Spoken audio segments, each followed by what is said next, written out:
हमें गुस्सा आता है, ईर्ष्या होती है या मन दुखी होता है तो सबसे पहले मन में नकारात्मक विचार नहीं, हमें हमें पहले बताओ गुस्सा क्यों आता है। गुस्सा तब आता है कामा संजायते क्रोधा, क्रोधा स्मृति विभ्रमा, स्मृति भ्रष्टात् बुद्धिनाशो बुद्धिनाशात् प्रणश्यति।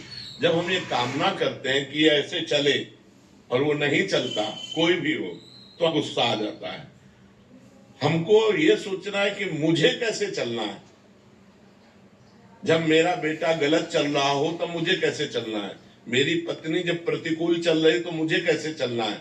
मुझे क्रोध नहीं लाना, बहुत प्यार से, बड़े गंभीरता से, धैर्य पूर्वक हमें समस्या का समाधान करना चाहिए। क्रोध से समस्या बढ़ती है, ना कि समस्या का समाधान होता है। जब हम गुस्सा करते हैं तब हमारे द्वारा कुछ ऐसा हो जाता है जिससे समाधान होने की जगह और हम फैल जाते हैं, प्रपंच में फंस जाते हैं। तो मुझे लगता है उस समय नाम जप करके हमको अपने अंदर की सोच को ठीक करनी होगी। अगर हम अंदर की सोच को ठीक नहीं कर पाए तो जेल जितनी भरी है वो सब इसी में भरी है, काम में या क्रोध में या व्यभिचार में फंसा या हिंसा में फंसा, चोरी में फंसा, इसी में जेल भरी हुई। गुस्सा नहीं संभली, आगे कुछ गलत कर दिया, जेल भोगना पड़ेगा। तो हमें लगता है हम उस समय अपनी सोच को कंट्रोल कर सके, उसके लिए भगवान का भजन है। भगवान के भजन में बहुत बड़ी सामर्थ्य है, बड़ी सामर्थ्य है। और सामने वाले का परिवर्तन क्रोध से नहीं होता, हमारी नम्रता और विनम्रता और सहनशीलता से होता है। एक बार श्री स्वामी एकनाथ जी महाराज महाराष्ट्र के गंगा स्नान करने गए, तो स्नान करके लौट रहे थे तो ऊपर विधर्मी का महल था, गली के ऊपर। उसने थूक दिया, देखा महात्मा का नहा के जा, तो ऊपर थूक दिया, ऊपर गिरा है। वो फिर नहाने गए, वही गली थी, फिर लौटे, फिर थूक दिया, 100 बार थूका। वो 100 बार स्नान करके आए।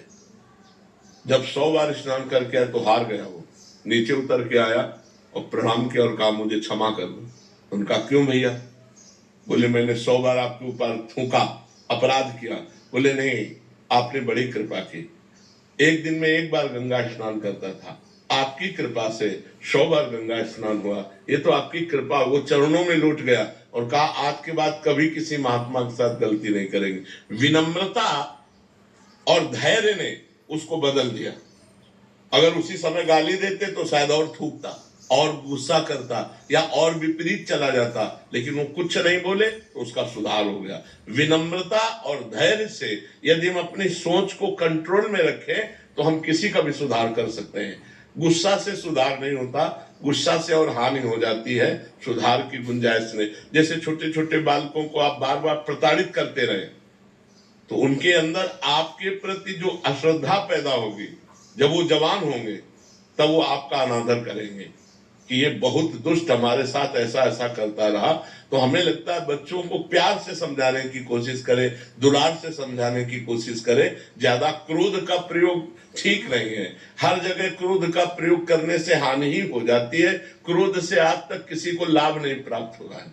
ये विचार करके हम अपनी सोच को भगवान से जोड़ करके, भगवान के नाम से जोड़ करके पवित्र आचरण करें। और जब सामने वाला क्रोध कर रहा हो तो हमें गंभीरता पूर्वक विचार करना चाहिए कि अब हम क्या उत्तर दें, हम कैसे चलें। अगर उस समय में कुछ समझ में नहीं आ रहा तो वहां से हट जाएं।